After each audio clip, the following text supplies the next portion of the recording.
इस किसान महापंचायत में पहुँचे हुए सभी किसान मजदूर और सभी कैटेगरी के लोगों का मैं दिल की गहराई से धन्यवाद करना चाहता हूँ।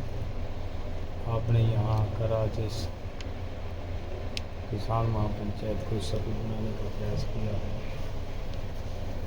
देखिए, सवाल ये है कि कुछ दिन पहले अमेरिका की तरफ से लगभग 104 भारतीय डिपोर्ट किए गए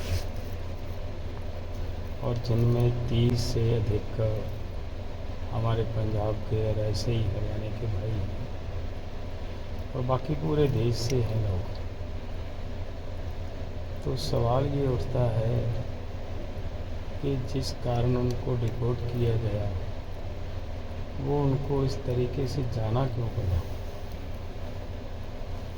उसका मेन वजह यही है कि हमारे देश के अंदर रोज़गार नहीं है, एम्प्लॉयमेंट की जो कमी है उसकी वजह से हमारे देश के युवाओं को बाहर जाना पड़ रहा है। और लोगों को एम्प्लॉयमेंट उपलब्ध करवाने में जो सेक्टर सबसे सक्षम है वो केवल एग्रीकल्चर सेक्टर है। अगर देश का एग्रीकल्चर सेक्टर मजबूत होता, सबको रोज़गार मिलता, खेती लाहेवंद होती, तो हमारे नौजवानों को, हमारे युवाओं को बाहर क्यों जाना। और वो बाहर गए हैं।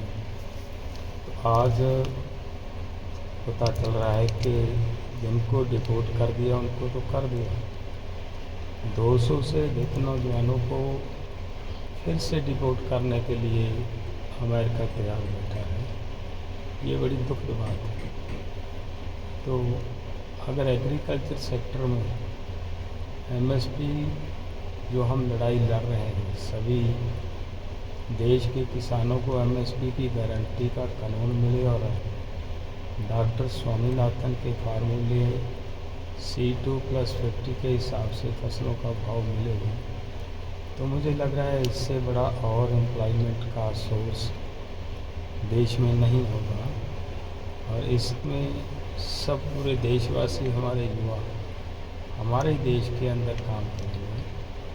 सो सरकार को हाथ जोड़ के निवेदन है कि इस सेक्टर को मजबूत किया जाए, एमएसपी गारंटी कानून और डॉक्टर स्वामीनाथन का फार्मूला लागू करके वो दिया जाए ताकि हमारे युवा बाहर ना जाए।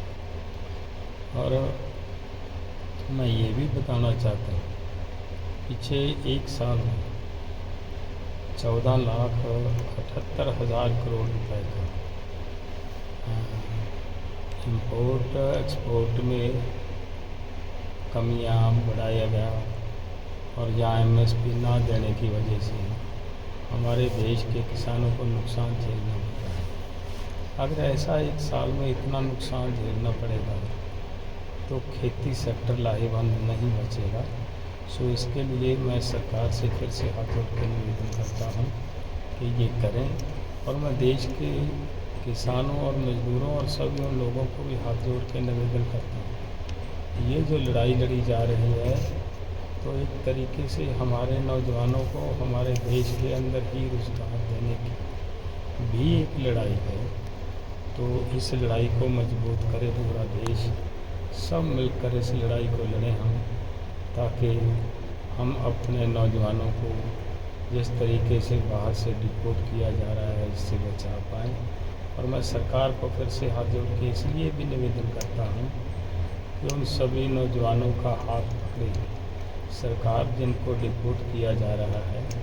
इस तरीके ना तो केंद्र सरकार ने कुछ किया नज़र आ रहा है, ना ही पंजाब और हरियाणा सरकार की तरफ से इन नौजवानों के लिए कुछ किया गया है। तो ये तो बहुत बुरी बात है।